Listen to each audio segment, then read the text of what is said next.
Y bien, estamos con el ministro de Ambiente, Manuel Pulgar Vidal, que ha venido a toda velocidad del Palacio de Gobierno, atropellando a la gente. Y no, todo, no, respetando todas las reglas de tránsito. Bueno, buenas noches, ¿cómo está? ¿Cómo está, Jaime? Buenas noches.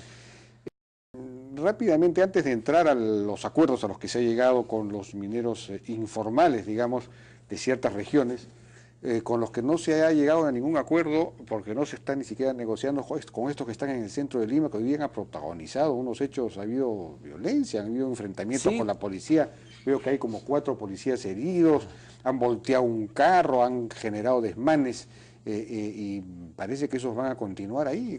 ¿Cómo se va a resolver ese tema? Sí, efectivamente, hay 23 detenidos. Siempre, Jaime, y desde que hemos conversado históricamente sobre este tema, sabemos que muchas veces en las movilizaciones se entremezclan situaciones en donde hay personas que pueden estar caminando a la formalidad, otras que son ilegales, son de distintas regiones, responden a las distintas realidades.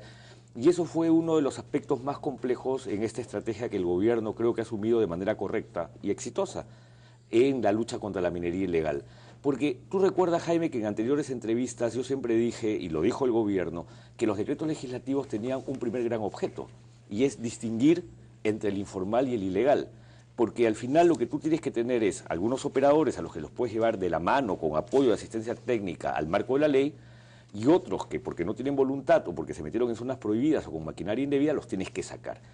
Hoy día, a pocos días del cierre del proceso de formalización, hoy día uno puede mostrar como resultado exacta, incluso con el deslinde que se hace en el artículo 1, que lo debes haber leído, que nadie piensa ya en una medida que tenga que ver con la minería ilegal. La minería ilegal tiene que ser interdictada. Y lo que vemos es medidas para consolidar el proceso de formalización con un grupo bastante más acotado, un grupo bastante más reducido. Los que han producido los digamos, disturbios ahora en el centro de Lima, ¿son los ilegales? Eventualmente deben ser los ilegales, aquellos que por eso... ellos no va a haber negociación. Además, aquellos que por eso... Porque tú sabes que muchos de ellos ni siquiera han aceptado la representación de los que se sentaron hace el día de ayer con PCM, entonces parte del problema de esta situación de ilegalidad e incluso de informalidad. Parece que también hay gente de Puno ahí en la Plaza 2 de Mayo, Madre de Dios, fundamentalmente porque con Arequipa y con el resto de las regiones del país se ha solucionado el problema con esta acta sobre la cual vamos a comentar ahora. Bueno, esta acta... mantiene este plazo del 19 de abril, pero en realidad lo posterga indefinidamente, ¿no? Digamos, con un eufemismo, llama subsanación a lo que sería, digamos, postergación. No, es decir, de ninguna a partir manera, del 20 de mayo, de abril, ¿no? De abril, comienza un periodo ya de subsanación. Es decir, que continúa la formalización, es decir, el proceso de formalización. No, de ninguna manera. Me imagino que cuando dices subsanación te refieres a lo que se llama saneamiento. Perdón, saneamiento. Sí. Saneamiento, estoy usando mal palabra. Sí, mira, Jaime, las cosas hay que mirarlas en orden y siempre hay que recordar y ver cuáles son los mandatos que derivan de las propias normas. Cuando se dicta las normas, los decretos legislativos hace 2 años, se establecen plazos y medidas para que éstas se vayan cumpliendo. Sí. Si tú partes de un hecho, incluso escucha a Miguel Santillana, que siempre habla de 450.000, fueron 70.000 los que presentaron su declaración de compromiso. Lo que significa que estos 70.000, 72.000, para ser más exactos, plantearon una voluntad de formalizarse y muchos otros de este universo que Miguel siempre dice 450.000, quizás son más, quizás son menos, porque finalmente por ser ilegales es un universo desconocido, muchos no lo hicieron y esos se convirtieron de inmediato en ilegales. De estos 70.000 muchos empezaron a cumplir sus compromisos y lo que en agosto de 2013 nosotros señalamos con claridad, y creo que yo vine en una entrevista, es que lo que venía después es una estrategia de saneamiento orientada a consolidar el proceso. Y esa estrategia de saneamiento no la hemos negociado, no la hemos puesto sobre la mesa, no hay ningún eufemismo, nadie puede establecer una crítica porque está escribiéndose el día de hoy. Se suponía que el 19 es el rey de la cantidad de palabras por unidad de idea, mi querido... No, de ninguna manera, Jaime, pero yo creo... El 19 de abril... cerraba el proceso de formalización y cierra. Y sin embargo, el 19 de abril no van a poder presentar... que se supone que tienen que presentar los 4 o 5 documentos que tienen que presentar. No. Los requisitos, Jaime, de aquellos que han estado en el proceso de formalización y van a pasar porque han caminado en la formalización a la estrategia de saneamiento son requisitos muy estrictos que se están escribiendo ahora. Y por otro lado, la estrategia de saneamiento, Jaime, por favor, más bien yo creo que es un poco ingenuo pensar que el 19 de abril acabamos con todo el problema de la minería ilegal. hay que corregir situaciones vinculadas a control de insumos, control de combustibles. No, me refiero a los informales. No, es que se Jaime, supone que los informales, los 70.000, iban a presentar antes del 19 de abril. Es que resulta muy fácil, Jaime, periodísticamente pensar que todo es números. No es una cuestión de números, es una cuestión de un proceso en donde cuestiones vinculadas a maquinaria, a insumos, a combustibles, a justicia, a programas sociales, número de personas, trata de personas, etcétera, se tratan integralmente. Yo creo, y en ese sentido me pongo duro, porque yo creo que este gobierno ha dado todas las evidencias, todas, y nadie puede decir lo contrario, más objetivas, comparativamente incluso con otros gobiernos, de que se está caminando por la ruta correcta.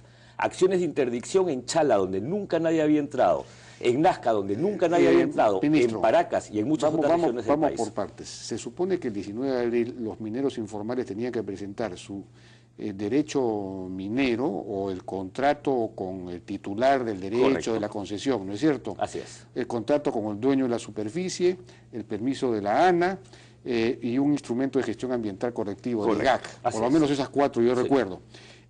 Significa que el 19 de abril los que no han presentado estos cuatro instrumentos quedan fuera. Los que no han presentado estos instrumentos, en realidad, hasta el 19 de abril tienen derecho a presentarlo. Ya. Y una de las cosas que se ha planteado en el acta es que lo hagan, porque tienen que presentar efectivamente el IGAC, que es el instrumento que viene. Son miles los que tienen contratos de explotación, son miles los que tienen el IGAC presentado, son cientos las charlas de capacitación que se han hecho. Entonces, nosotros no podemos plantear una hipótesis, sino verificar el 19 de abril cuál es la situación, y a partir de la estrategia de saneamiento, en función de eso se decide quiénes pasan y bajo qué condiciones pasan. Esa estrategia de saneamiento se está Le vuelvo a preguntar, el día 19, los que quisieran ser formalizados tendrían que haber presentado ya esos cuatro instrumentos. Así es. Los requisitos son presentar estos instrumentos para pasar a la estrategia de saneamiento, que es la siguiente. A partir de ahí, digamos, van a verificar si están bien estos instrumentos. Se tiene que verificar, se tiene que seguir trabajando, así es. Y eso no tiene plazo. No, sí tiene plazo. La estrategia de saneamiento tiene plazos. La estrategia de saneamiento es una estrategia que tiene plazos, que tiene como objetivo de cierre la estrategia de saneamiento del 2016, pero tiene plazos intermedios anuales. Tiene plazos intermedios anuales. La estrategia de saneamiento se está redactando, se aprobará el 31 de marzo. Ajá, o sea que hasta el 2016 es la formalización en realidad. No, es poder enfrentar todas las causas de la minería ilegal. Está bien, si se necesita hasta el 2016, el único problema es que esto puede ser indefinido y eterno, porque, Jaime, pero yo recuerdo a Urresti decir, bueno, lo que pasa es que simplemente no quieren presentar sus instrumentos. Correcto, y cuando se hacen los ajustes, mira Jaime, yo aceptaría con absoluta generosidad tu escepticismo o tu pesimismo si es que no hubiésemos mostrado como gobierno que las acciones se han asumido correctamente. Las acciones se han asumido correctamente. Hemos acotado el número de operadores con los cuales se está trabajando. El resto se convirtió en ilegal. Eso es importante. ¿Cuántos cree que van a presentar finalmente estos cuatro instrumentos? Bueno, se están dando todas las facilidades, se han creado ventanillas únicas en 6 regiones, más 3 que se están creando recientemente, se han establecido capacitaciones, se han simplificado los procedimientos, se están verificando esto. Información del Ministerio de Energía y Minas, como te digo, muestra la cantidad de gente que tiene contratos de explotación y hay que pasar a ciertas revisiones. Porque acá hay un tema que es bien interesante. Hoy día en gestión alguien decía 1% solamente se pueden formalizar, hoy día más tarde en Canal N dijo 5%, no sé de cómo pasó de 1 a 5 tan rápido. Pero decía, pero acá viene un problema central, el problema central de operadores que están en la concesión de otro, ¿no? ¿Qué se va a hacer en ese caso? Y acto seguido, entonces era como, hoy no se puede hacer nada porque en realidad esto es una solución que se debe dar desde los privados.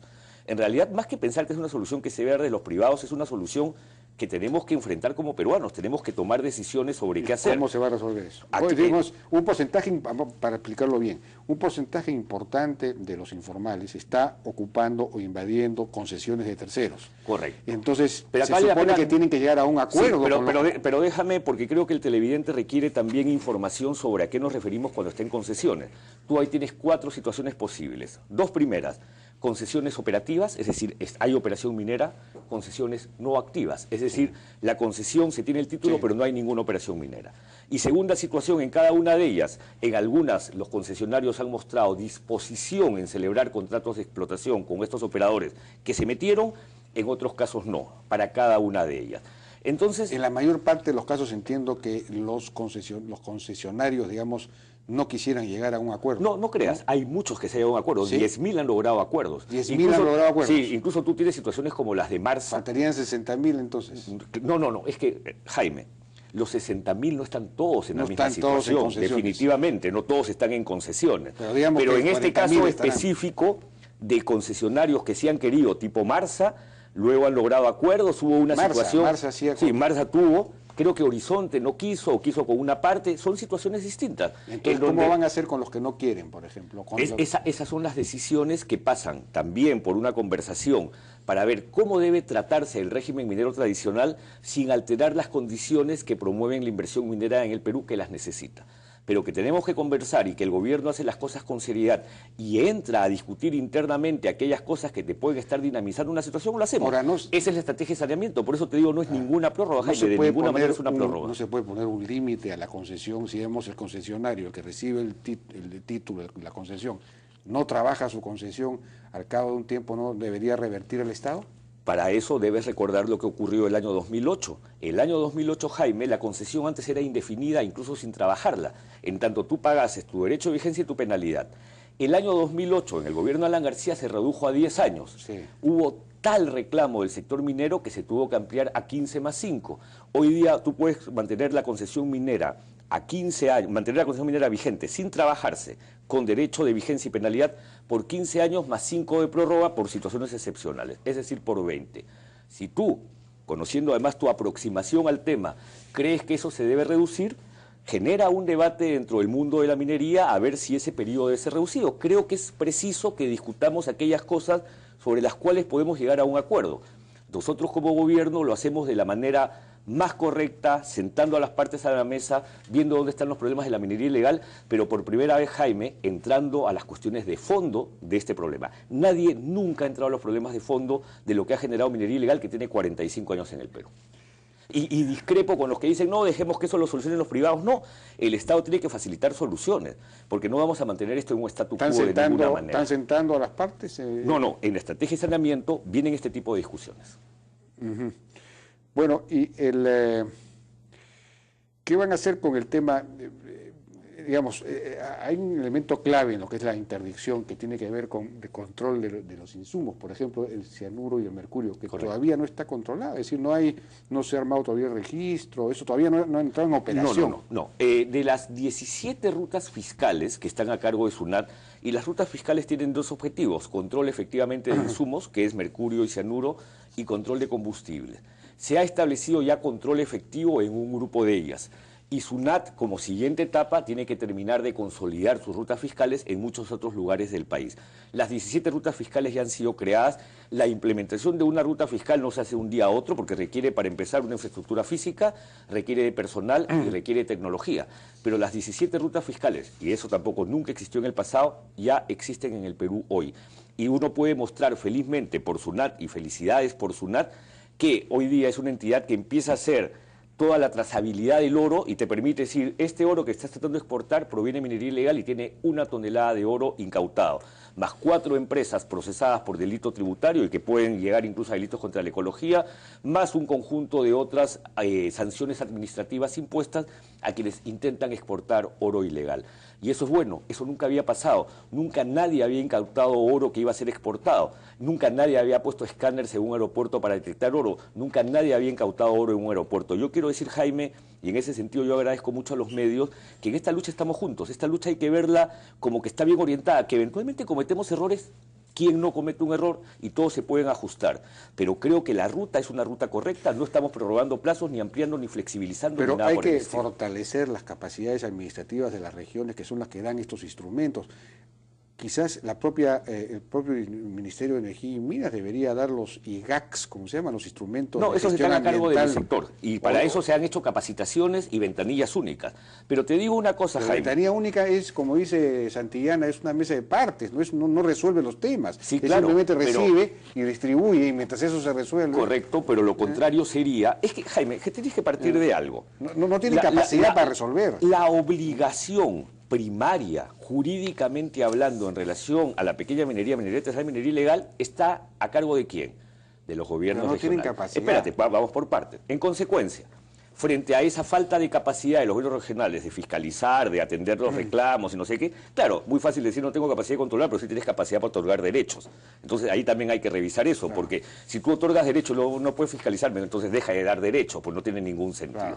Entonces, frente a esta situación, ha entrado el gobierno nacional con medidas correctas, facilitando, dando asistencia técnica, capacitaciones a los gobiernos regionales, creando ventanillas únicas. Pero para que veas cómo se está avanzando, hoy día, ¿qué cosa se ha aprobado en el Consejo de Ministros?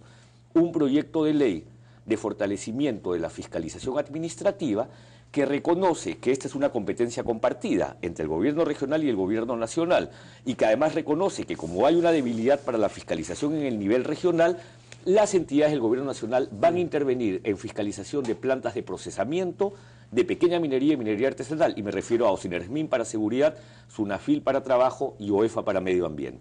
Entonces, a través de un proyecto de ley que estoy seguro que el Congreso acogerá y aprobará, lo que vamos a hacer es darle al ciudadano la seguridad que estas plantas de procesamiento, todas las cuales utilizan químicos, todas las cuales tienen impactos ambientales, que son de pequeña minería y minería artesanal, la verificación de que están cumpliendo la ley se va a hacer por entidades que tienen el presupuesto, que tienen los recursos y que tienen toda esa capacidad para cumplir esa tarea.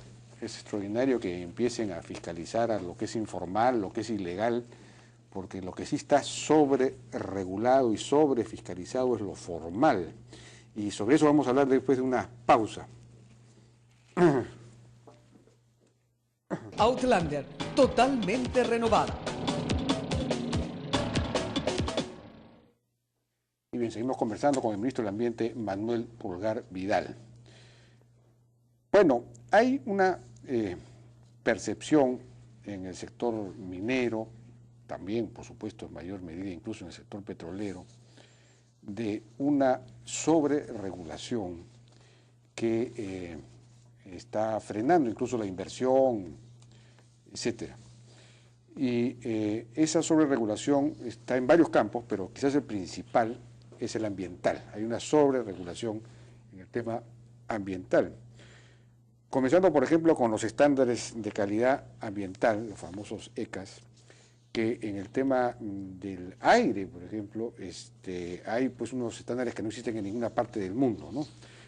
Creo que ya hemos conversado alguna vez de esto, el asunto de los límites de dióxido de azufre, donde en el Perú son del orden del nivel máximo es de 20 UG por metro cúbico, y bueno, no sé, pues en Colombia es 400, en Estados Unidos es 365, el Japón, que es el más estricto de todos, es 110, es decir, nosotros somos recontra mucho más papistas que el Papa, en un país que tiene que fomentar la inversión minera y que está subexplotado en realidad en términos de minería, que es nuestra gran palanca para salir adelante.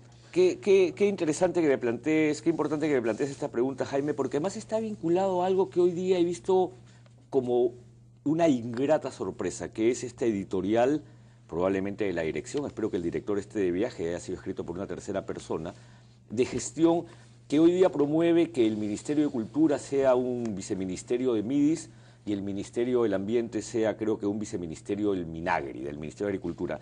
Lo que desde mi punto de vista pone en evidencia que es un editorial que no reconoce lo que es una tendencia internacional de poner de relieve temas que son temas que responden a un interés público, a un interés ciudadano, Ministro, y que establecen un balance. Una pregunta muy concreta. Ahí voy. Pero entonces tú hablas de la sobreregulación. Y mencionaste de hidrocarburos. Pero déjame terminar, porque me has hecho una pregunta concreta, voy a la concreción sobre si hay una sobreregulación. En primer lugar, todos de inmediato escuchan la palabra ambiente, sector ambiente. Yo te pregunto, como lo he preguntado en otras oportunidades, Jaime, ¿el Ministerio del Ambiente hoy día aprueba algún estudio de impacto ambiental o siquiera da una opinión previa como Ministerio del Ambiente? La respuesta es no. Es decir, que cualquier retraso que tenga que ver con un estudio de impacto ambiental no deriva de ninguna regla de mi sector, ni de ninguna revisión, ni de ninguna opinión de mi sector. Para empezar. ¿Las reglas ambientales de dónde vienen? Son reglas que vienen de los sectores. ¿De dónde crees que hacen los reglamentos ambientales? El reglamento ambiental de hidrocarburos es del año 2006, no existía Ministerio del Ambiente. Entonces hay que ver las cosas en perspectiva. Tercero, ¿Cuándo fue los Entonces, mayores momentos, para terminar con este tercer ejemplo y te dejo la siguiente pregunta? O sea, que está reconociendo que hay sobreregulación, solamente que usted no es el culpable. No. Entonces, usted debería dedicarse a desregular. ¿Por qué no desregula? Déjame plantear el tercer ejemplo. El sector hidrocarburos es un sector que hasta el año 94 no tenía reglamento ambiental. El 94 se dicta un reglamento ambiental y este se mantiene vigente hasta el 2006, que con ocasión de Camisea se dicta un nuevo reglamento ambiental de hidrocarburos. Pregunta, ¿qué reglamento tenía exigencias ambientales más estrictas? El del 94. El del 2006 estableció una diferencia en la categorización, que es el que está vigente hasta hoy día. Y sin embargo, no obstante que es el del 2006 el que establece un nivel de exigencias menos estrictas que el del 94, las mayores inversiones petroleras se dieron con el reglamento anterior. Lo que te quiero decir, Jaime, es que puede constituir un lugar común, pero suponer que las exigencias ambientales y una supuesta sobreregulación que no existe son las que detienen las inversiones petroleras. Hay 34 contratos petroleros paralizados por fuerza mayor. Por llamar fuerza mayor. Y dime, de esos 34, primero, de los 34, ¿cuántas fuerzas mayores son ambientales y cuántas son sociales? La mayor parte son ambientales. Son sociales. Todo lo contrario, la mayor parte son sociales. Y las ambientales tienen que ver con retrasos en la aprobación de estudios de impacto ambiental que no corresponden a nuevas exigencias del sector ambiente, que no corresponde a nuevas regulaciones del sector ambiente y que no corresponden a acciones de mi sector. Entonces lo que yo critico cuando veo una editorial como hoy día es que digan, desaparezcamos este ministerio. Bueno, eso lo ha dicho el presidente del Banco Central de Reserva, Julio Velarde, declaró el otro día que todos estos problemas han comenzado, que fue una muy mala idea crear el Ministerio del Ambiente. Fue un gran error, dijo, lo que no lo convierte por ser el presidente del Banco Central. Yo no estoy seguro si lo ha dicho, pero porque sea el presidente del Banco Central de Reserva, no voy a señalar mi discrepancia de que alguien suponga que un ministerio que no estableció una sobreregulación o se pretenda desaparecer. No interesa si es el ministerio, el hecho es que la regulación ambiental es absurda. Por ejemplo, yo vivo en Barranco, hay un proyecto estoy poniendo una cosa completamente anecdótica, pero para que vea, ¿no?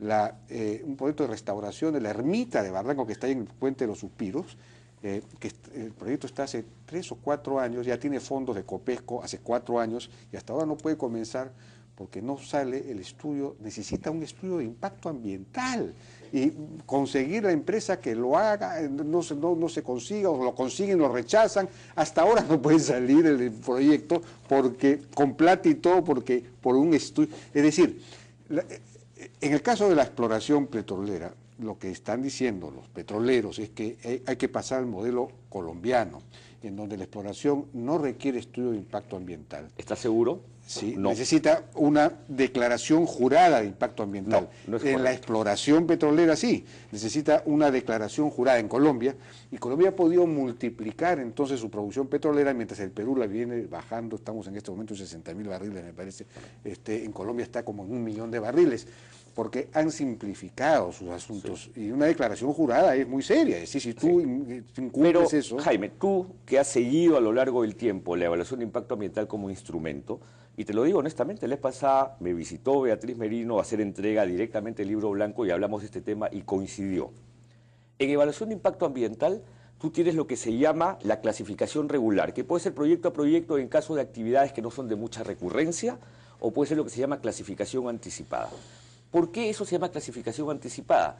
Porque tú puedes identificar que en ciertos lugares, por ejemplo la costa desértica, las características son de bajo riesgo y te pueden llevar luego a una categorización de cierto instrumento. Pero la costa es distinta a la Amazonía y la Amazonía es distinta a ciertas zonas de montaña. Esa clasificación sí la tiene Colombia. Por eso es que Colombia no para todos los casos no te exige un instrumento. Anda, mira lo que te exige cuando tú tienes que hacer en menos de 200 metros de profundidad perforaciones de pozos. Claro que te exige. Entonces no hablemos como que nada te exigen porque tienen clasificación anticipada. Segundo, fruto de la clasificación anticipada, haces los denominados términos de referencia comunes cuando has clasificado anticipadamente. Y tercero, categorizas y dices, ok, para esta forma de clasificación anticipada necesitas ABC. Por eso países que tienen tradición petrolera, no Bueno, creas que lo hacen a barrer. ¿Por qué no hacemos eso? ¿Y ¿Por qué no hacemos lo que Colombia ha hecho, ¿Y qué que le ha permitido avanzar qué crees, tremendamente, Jaime? y aquí estamos paralizados? Jaime, ¿y qué crees que se está haciendo si no discutir eso? Nadie ha dicho que no se está discutiendo. Bueno, se está discutiendo. Este es un Me tema que parece se está muy bien. discutiendo Ya. y hemos coincidido con el ministro Luis Mindas que es una discusión ordenada de clasificación, términos de referencia y categorización. Y la gente de los gremios y la gente de la sociedad civil sabe que esa es la manera como El se otro trabaja en la día evaluación de impacto escuchaba, ambiental. por ejemplo, Lo que no puede decirse, Jaime, y por eso es que nuevamente acá soy enérgico, es, no, el ministerio pone trabas. No pone ninguna traba. Nosotros conocemos cómo funciona en cada país del mundo. Favor, hacemos legislación usted comparada, dice que el análisis ministerio comparado. no tiene nada que ver con nada, pero la OEFA, ¿depende o no depende del ministerio? Es del sector ambiente, correcto. Bueno. Correcto. Bueno, la OEFA ha impuesto un costo regulatorio, no sé cómo le llaman, costo de aporte regulatorio, no sé cómo se llama, que es un impuesto en realidad, pero creado sin ley, o sea que yo creo que tiene problemas legales, a las empresas que son un porcentaje de las ventas. Entonces, hay empresas que pueden tener problemas económicos por esa razón. Y así vamos sumando cosas, además de Jaime, la actuación pero de la me vas a UEFA, permitir, sé que estamos complicada. probablemente con la hora, Este, pero ahí, en esa apreciación, estás incurriendo en un error terrible. Te digo, Fermín hace lo mismo. no, te digo, el aporte por regulación es el principio fundamental de funcionamiento de un regulador. El aporte por Esto regulación, no es un regulador, déjame, no es un regulador, porque el sector minero no es un sector regulado. Déjame terminar, Jaime, déjame terminar. El aporte por regulación es fundamental para el funcionamiento de un regulador. El aporte por regulación lo percibía Ocinermín por hidrocarburos, por electricidad, históricamente. Primero. Segundo, en una ley vinculada a Ocinermín, aprobada en el Congreso, en una disposición transitoria que tenía que ver tan solo con Ocinermín, se dispuso que se iba a crear un aporte por regulación para Ocinermín de hasta un total del 1% de las ventas de las empresas mineras. Para Ocinermín, no se creó para OEFA. No fue creado para OEFA cuando se creó en esta ley. Segundo. Tercero, lo único que ha hecho OEFA es decirle al regulador de lo que tú percibes, tu regulador, una parte me lo vas a pasar a mí porque me has pasado la competencia, pero no me has pasado el presupuesto. Y yo tengo que cumplir funciones de supervisión. Nadie le saca a la empresa del bolsillo. Hemos compartido aquello que un regulador ya tenía históricamente. Entonces, nuevamente, nos saltamos la historia y llegamos a suponer que OEFA es confiscatorio, que ha establecido mecanismos confiscatorios. No, eso no es cierto. Es absolutamente falso. Es la contribución o aporte por regulación que históricamente existió para cualquier organismo regulador.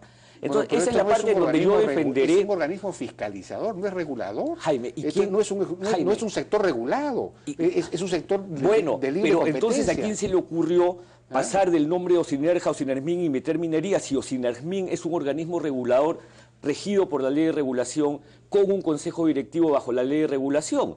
Yo también estoy de acuerdo, conceptualmente el organismo regulador cumple otro fin, pero en el Perú, desde los años 2000, los organismos reguladores se desnaturalizaron. ¿Por qué entonces Ociner pasó a ser Ocinermín si efectivamente minería no es un sector monopólico? Tienes razón conceptualmente, pero ese sector no monopólico como minería estaba a cargo de Ocinermín, que es un organismo regulador que efectivamente en el caso de minería supervisa. Bueno, ¿por qué conceptualmente el tienes Ministerio razón, del pero Ambiente, nosotros no planteamos esa idea. para mejorar el ambiente de negocios, habría que desregular la regulación ambiental, que es muy fuerte? Que no ha sido creada por el Ministerio del Ambiente, eso es lo que hemos descubierto hoy día, sino por Está en todos los textos, la en influencia ambientalista que ha penetrado todos los sectores del país. Bueno, entonces eso hay que desregularlo para mejorar el ambiente en general. ¿A quién hay que regular? ¿A los ambientalistas o al ambientalismo? No. Pero, o sea, el temor al ambientalismo, Jaime... No, es que está frenando las cosas. Como le digo, te puedo contar desde el proyecto de la ermita de Barranco hasta todo necesita estudios de impacto ambiental que a veces no se pueden realizar porque ya ni siquiera hay empresas. Es decir, el negocio de los ambientales es una cosa increíble. Jaime, mira, todo eso cuesta. El proyecto de la ermita de Barranco... Y el Perú tiene que crecer.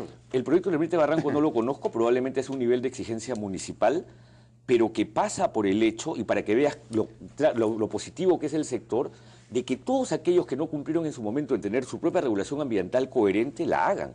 Porque yo estoy de acuerdo contigo que tú eventualmente no puedes estar pidiendo estudio de impacto ambiental para cualquier vereda. estoy de acuerdo, pero esa regulación específica corresponde a los sectores o al gobierno regional o al municipio respectivo.